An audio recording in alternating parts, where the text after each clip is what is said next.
Praise the lord. దేవునికి మహిమ. బాగున్నారా? ప్రభు కృప మీకు తోడైండును గాక. ఈరోజు దేవుని వాక్యాన్ని చదువుకుందాం.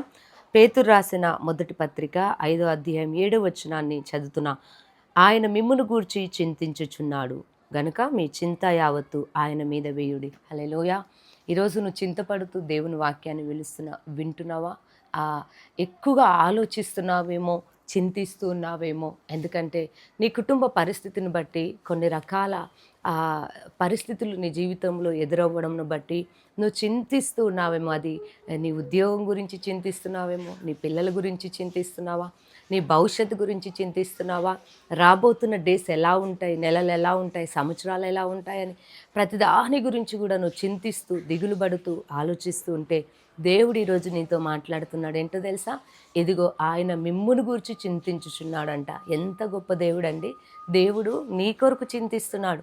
నీ జీవితంలో మేలు చేయాలని, ఆయన నీ పరిస్థితిని మార్చాలని, మారాలాంటి నీ బ్రతుకును మధురంగా మార్చాలని, మంచి జీవితాన్ని, ఫలభరితమైన జీవితాన్ని దేవుడు నీకు ఇవ్వాలి అని ఆయన నిన్ను గూర్చి చింతించుచున్నాడు. చూడండి, ఏలియాని పోషించడానికి దేవుడు కాకుల ద్వారా ఆహారాన్ని ప్రభు పంపించాడండి. అవును, ఈరోజు దేవుని వాక్యాన్ని వింటున్న నిన్ను గూర్చి కూడా దేవుడు చింతిస్తున్నాడు.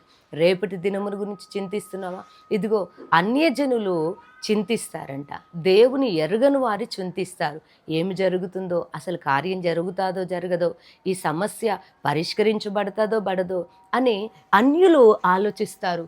అసలు ఇదిగో పోషించబడతామా లేదా అని అన్యులు ఆలోచిస్తారు. కానీ నీవు ఆలోచించదు, నువ్వు చింతపడద్దు. ఎందుకంటే నిన్ను గురించి, నీ కుటుంబం గురించి, నీ పరిచర్య గురించి, నీ గురించి దేవుడు చింతిస్తున్నాడు. దేవుడే చింతిస్తున్నాడంటే నీ పరిస్థితి అంతా కూడా దేవుడు మారుస్తాడు.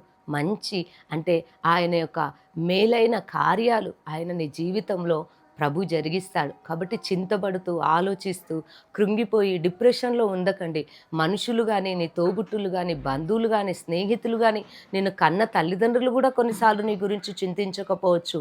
కట్టుకున్న భార్య కానీ, భర్త కానీ, కడుపును పుట్టిన పిల్లలు కూడా మీ భవిష్యత్తు గురించి ఆలోచించకపోవచ్చు.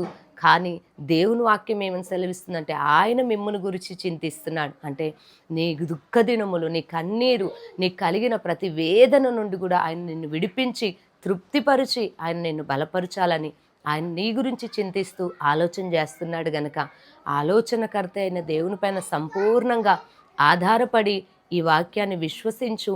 దేవుడు నీ జీవితంలో గొప్ప కార్యాన్ని జరిగించబోతున్నాడు. కాబట్టి దేవుడు నీ గురించి చింతిస్తుండగా నీ చింతంతా ఆయన చేతికి అప్పగించు.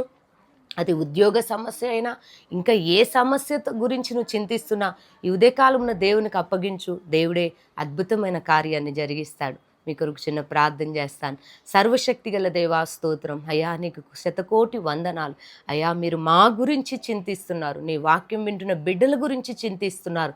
అవునైనా మీరు మా పట్ల కలిగి ఉన్న ఉద్దేశమును బట్టి మీకు వందనాలు. అయ్యా, నీ బిడ్డలు ఈరోజు అయ్యా వారి చింత, వారి భారము నీపైన మోపుతుండగా అయ్యా వారి గురించి నాయనా ఇదిగో వారి చింత అంతటి నుండి వారిని విడిపించి అయ్యా వారికి నెమ్మదినివ్వబోతున్నారు. వారి జీవితాల్లో, వారి కుటుంబాల్లో అయ్యా ఆశ్చర్య కార్యాలు మీరు జరిగించి అయ్యా నీ సన్నిధి బిడ్డలకి తోడుగా ఉంచి నడిపించబోతున్నందుకు తండ్రి మీకే స్తోత్రములు చెల్లిస్తూ యేసు నామంలో ప్రార్థిస్తున్నాను తండ్రి. ఆమెన్. దేవుడు మిమ్మల్ని దీవించునుగాక.